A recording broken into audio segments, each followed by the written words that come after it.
3648, এটা কি এই সুপারে চাউমিনের বিল? মোর কাছে 2000 টাকাই আছে, আর নাই। আমি যেতে আছি, বাকিটা আমি পরে সবগুলো দিয়ে দিচ্ছি। হ্যালো, সরি ও অ্যাকচুয়ালি ওরা তাড়াহুড়ো করে আমাকে নিয়ে চলে গেল, কথাই হলো না। না ঠিক আছে, বাট আপনাকে অনেক কষ্ট দিয়ে দিচ্ছি, তাই না? না কিসের কষ্ট? আচ্ছা ঠিক আছে, কালকে আসবেন তো? হ্যাঁ আসবো, অবশ্যই আসবো।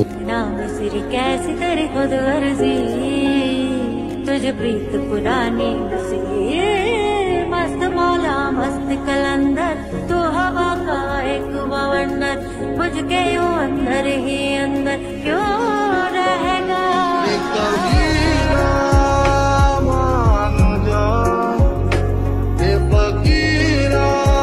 বলতে আছি, আপনারা যখন ওই প্রথম